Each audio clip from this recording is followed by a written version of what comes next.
Live from KSAT 12, the Nightbeat starts right now. And we begin with breaking news tonight. We are going on just more than 2 hours since part of Highway 281 was closed. The northbound lanes closed between Tacoma and Bitters. All this as an investigation gets underway for a deadly crash that happened there. Police say a man in his 60s was trying to cross Highway 281 when he was hit around 7:30 tonight. Police say this happened near Wurzbach Parkway and the driver did stop. Charges are not expected in this case. An identity for the man who died has not been released yet. But again, the northbound traffic from Tacoma to Bitters is closed right now. It's unclear when it could reopen. In the weather, the big story today, winds made headlines this Wednesday. Well, now it's all about the cold that's set to greet us in the morning. We will dip below freezing, or will we? Meteorologist Adam Caskey tracking it all for us tonight. Oh, we're going to be dipping below freezing by early tomorrow morning, that's for sure. And we had the wind that slammed on the brakes, so that's not an issue. You know, we only made it to 56 today, 13 degrees below average. Right now, we're already at the freezing point in Tarpley and Bernie Stage Airfield. Pleasanton at 32 degrees already. Several locations around Bexar County in the upper 30s, including the airport at 39. Randolph at 40, Port SA 37. By early tomorrow morning, we're expecting many locations in the upper 20s. Probably about 6 hours at or below freezing for a good portion of South Texas. As cool as the mid-20s as you get into the hill country. We'll talk more about temperatures, what you can expect tomorrow, and when we warm up coming up. Think about your plants, think about your pets. Also, think about people. Dozens of homeless people have a warm place to sleep tonight thanks to the help from the church under the bridge. The church has room for up to 75 people along with warmth. There are also resources to try and help them improve their living situation. We talk to them about doing what you need to do, getting a job, getting your life back on track and pushing them to the right places. And then when they leave here, hopefully they have motivation to go do just that. The church feeding these groups of people and showing a movie before bed. They'll also have a warm breakfast in the morning. Every day for 4 years. That's how long a young girl told police a man exposed himself to her while she waited for the school bus. New details in that case tonight. Elmendorf police say the 49-year-old suspect was caught when the girl was brave enough to record video of the act and then give it to police. The Night Team's Patty Santos tells us why police fear his acts were escalating. We do want to warn you, the details in this case are disturbing. Gary Gallardo will come out of his home, from the back side of his home, disrobe himself, fully nude, and then would begin to masturbate in front of this girl and look directly at this young little girl. The 12-year-old victim told Elmendorf police that Gary Gallardo Jr. did this every day for 4 years as she waited for the school bus near his house. On Monday, she got him on video and took it to police. I guess she just got tired of him doing that. He was arrested the next day, charged with a third-degree felony, indecency with a child by exposure. When he was arrested, he confessed to the crime. He states he needed some help. And the fact that he fantasized with possibly that particular individual, it's obvious because of what he was doing, and girls. Police say the girl had spoken up before, but police had not been made aware. They had mentioned that they spoke to the individual, stop what you're doing. However, it progressed, looks like it progressed to getting worse. Tonight, the small community of about 1,500 is in disbelief, especially neighbors who thought they knew Gallardo. And I knew him, and he came over my house, and oh my gosh, that's why I have the chills. I do. It's ugly. The police chief says he used this privacy fence to hide his act so no one else would see him. There's no telling what might have happened next. It caught and was arrested for this particular crime. The 49-year-old married man had no prior convictions. Any other victims, I'd like them to come forward. Police say they are taking measures to patrol the areas when kids are waiting for the school bus in the morning. Patty Santos, KSAT 12 News. Very, very ready. Those words from President Donald Trump when describing the country's preparedness when it comes to COVID-19, the coronavirus. Today, he announced Vice President Mike Pence will be in charge of overseeing the nation's response. He will be working with Centers for Disease Control and Prevention and other government agencies. A new case of coronavirus was actually announced today, but it's unclear if that case was repatriated here or was involved in another situation. There are now 60 cases of COVID-19 in the U.S. That includes evacuees brought back home for evaluation. The Secretary of Health and Human Services says at this moment, the risk to the public remains low. Our containment strategy has been working.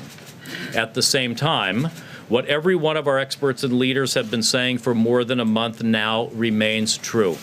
The degree of risk has the potential to change quickly, and we can expect to see more cases in the United States. Lawmakers are calling for a bipartisan spending package in response to the coronavirus. The president requested $2.5 billion. The Senate Democratic leader Chuck Schumer countered with an $8.5 billion proposal. Back here at home, several school districts have already sent notices to parents about combating the spread of COVID-19. Harlandale ISD, East Central, Northside, and Northeast ISDs informed parents that hand washing a big part of their plans after the CDC's urge for communities and schools to prepare for a possible spread. Schools continue to work with local and state health officials in their response. 5 people in San Antonio confirmed to have the coronavirus are being monitored on the south side at the Texas Center for Infectious Disease. The TCID is not one of the city's major hospitals and a facility that a lot of people probably don't know much about. So tonight we're taking a closer look at that facility and its main purpose. It's a story we first brought you on KSAT News at 9 as part of our Understand series. The primary mission of the Texas Center for Infectious Disease is to treat patients diagnosed with tuberculosis, a highly contagious illness that affects the lungs. Patients with Hansen's disease, also known as leprosy, according to the CDC, are treated at the center's 4 outpatient clinics located throughout the state. But in recent days, the TCID has made headlines as the place where multiple evacuees brought to Joint Base San Antonio-Lackland for quarantine are now being taken after showing symptoms or testing positive for the COVID-19 coronavirus. The facility is located on Southeast Military Drive between South Presa and I-37 near Brooks City Base. According to information provided online by the Texas Department of State Health Services, TCID provides patient care, scientific investigation, and therapeutic and educational services.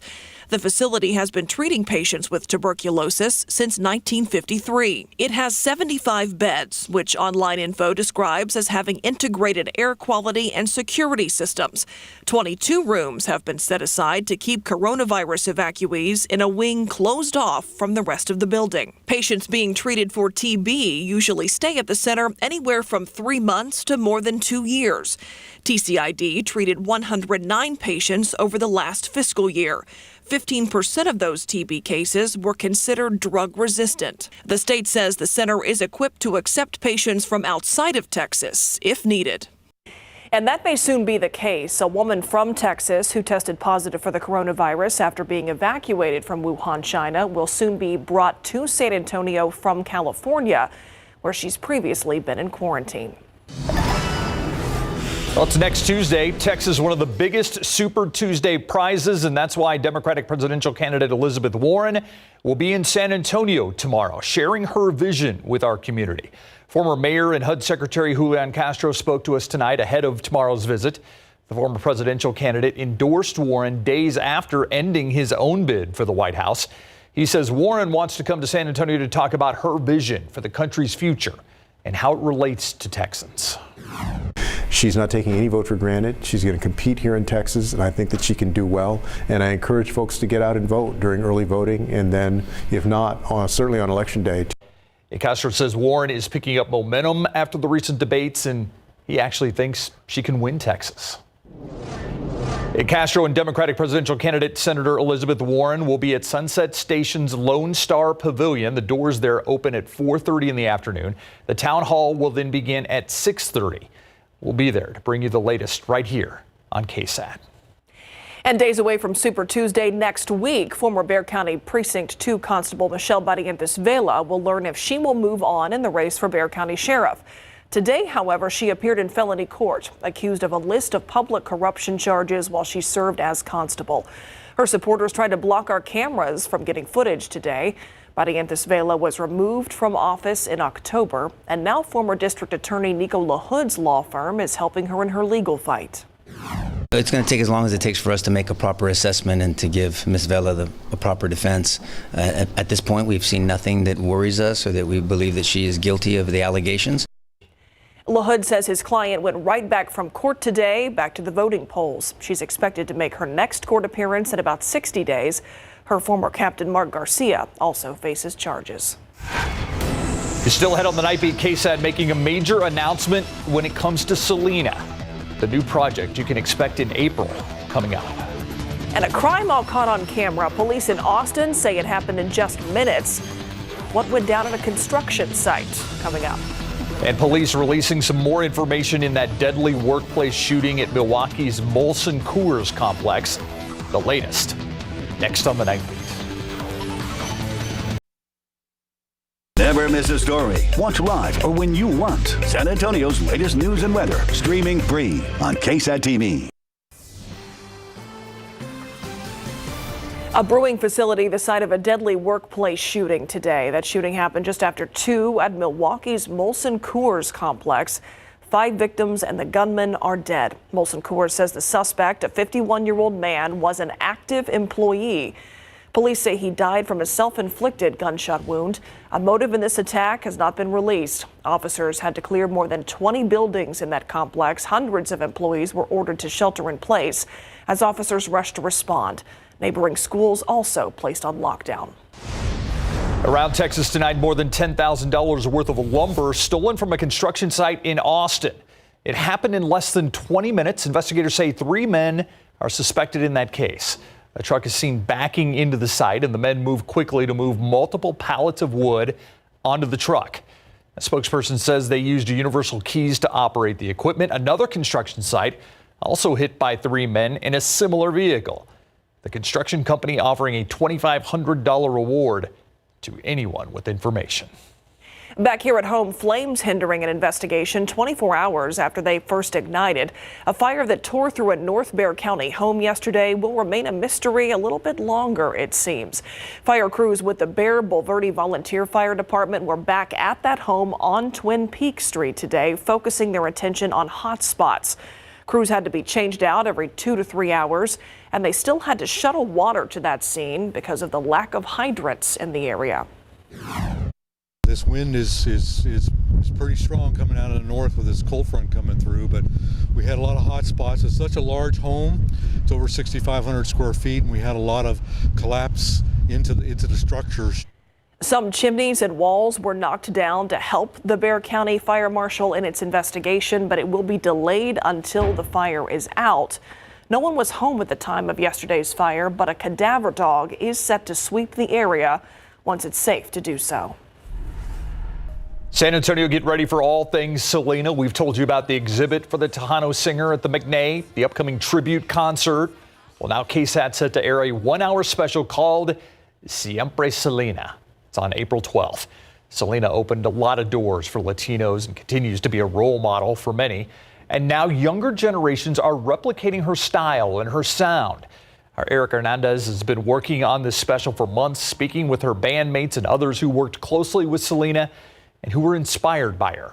The 1-hour special will air at 9 p.m. April 12th, right here on KSAT 12. Look outside with live cam. We have dipped into the 30s, it seems. We are bracing to go lower. And I want to make sure I was correct in what I said earlier.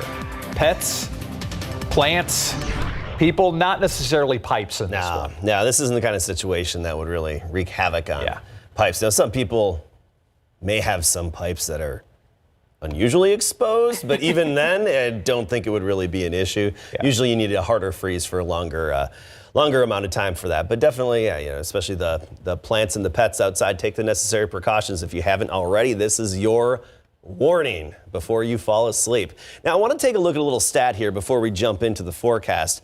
Tomorrow is actually our average last freeze of the season.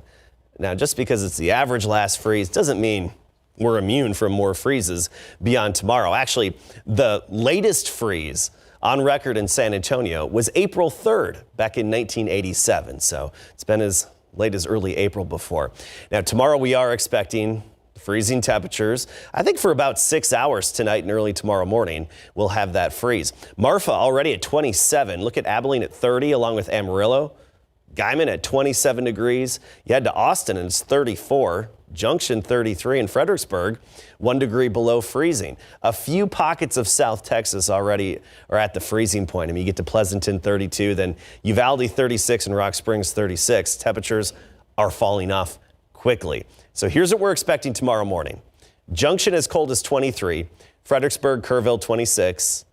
Even Carrizo Springs at 31, and Cotulla, normally one of the warmer locations on the map, probably right at freezing for a few hours tomorrow morning. Same story with Del Rio. So the vast majority of the KSAT 12 viewing area at or below freezing later tonight and early tomorrow morning. You take a little closer look to Bexar County and surrounding communities. Seguin about 30 degrees.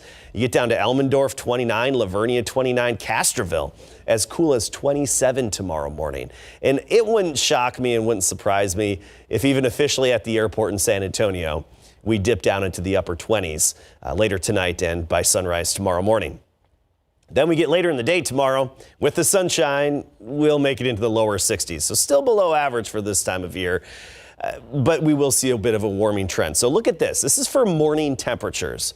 Tomorrow, yes, below freezing. Friday, I think we'll be in the 30s, but just above freezing. Then we get to Saturday and through the weekend and into next week, and you really see those morning temperatures rebound quite a bit. And you notice how next week, especially Monday, we're in the lower 60s there along with Tuesday. It's a clear indication that we'll see an influx of humidity and a little more moisture in the air toward the end of the weekend. Look at this. Isn't this nice? Compared to what we had earlier today, calm winds for many locations. Otherwise, it's just very light out of the north at about 3 to 6 miles per hour. But for the most part, it's a calm wind. We're not dealing with the gusty breeze out of the north. Clear sky, quiet weather over Texas. The cold front that hit yesterday, that's off on the East Coast right now. It's part of this big upper level system that's east of the Mississippi at this time. I wish we could have tapped into some of the moisture that it's dropping there, but unfortunately it was a dry frontal passage. And on the backside of it, very quiet weather that's settling into place. So here's the forecast for tomorrow. We'll start the day at 30, by noon, 55 degrees, and then a high of 63. And we're talking total sunshine all day long tomorrow. Then we look forward into the weekend and beyond, and temperatures will quickly climb back to the 70-degree mark by Friday. And into the weekend, we'll be in the 70s, and it looks like we'll be in the 70s for a bit of a stretch as we get into next weekend. As for rain chances, I wish I could bring you better odds, but maybe a few sprinkles on Tuesday. All right, thanks, Adam. All right, home cooking? Yes. Didn't work They out. got down They didn't 19, win, but they came back, yeah. took the lead, and then there was too much time left. All right, when we come back, Spurs are back home looking for a victory after the rodeo road trip where they went just 2-6. How do they start off the final push to the playoffs? We will show you. And the Astros are getting plunked right and left. Coming up.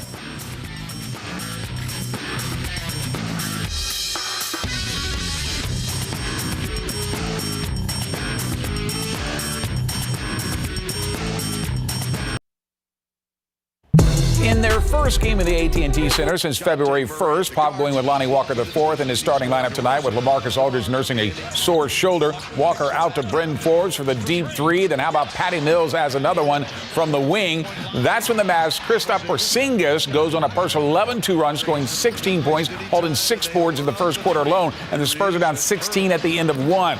That lead would expand to 19 in the second quarter thanks to this J.J. Barrera three-pointer. Yes, he's still playing. That's when the Spurs claw their way back. DeMar DeRozan with a basket and the foul. DeMar with a nice little spin move to get into the lane. DeMar is able to then find Marco Bellinelli for the three. And don't look now, the Spurs are back within 7 until Tim Hardaway Jr.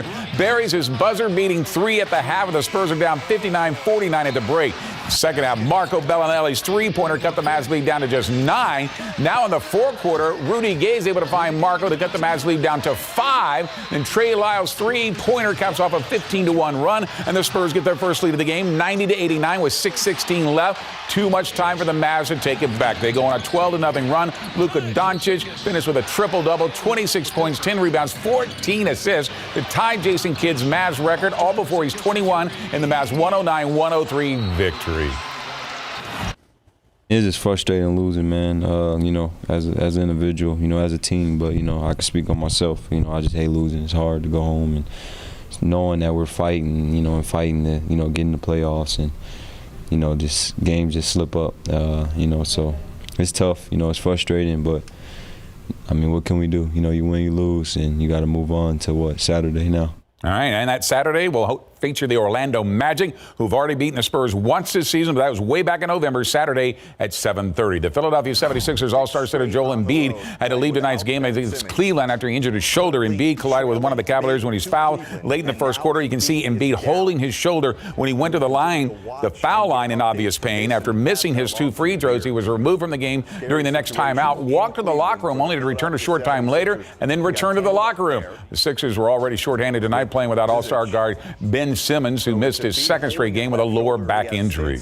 Pro football coverage, powered by Davis Law Firm. One of the big decisions for the Dallas Cowboys to make this offseason will be what free agents they are able to keep. And the decision is complicated by the fact that the Cowboys have hired a new head coach in Mike McCarthy, who's looking forward to working with his young quarterback, Dak Prescott. The problem is the Cowboys had yet to sign Dak to a long-term contract. And with the NFL owners' new collective bargaining agreement offer set to go to a player's vote, the Cowboys may have to wait a little bit longer. But if you listen to McCarthy at the NFL Combine today, not only does he want to find a way to keep Dak and Amari Cooper, but Randall Cobb as well, who he coached while he was in Green Bay.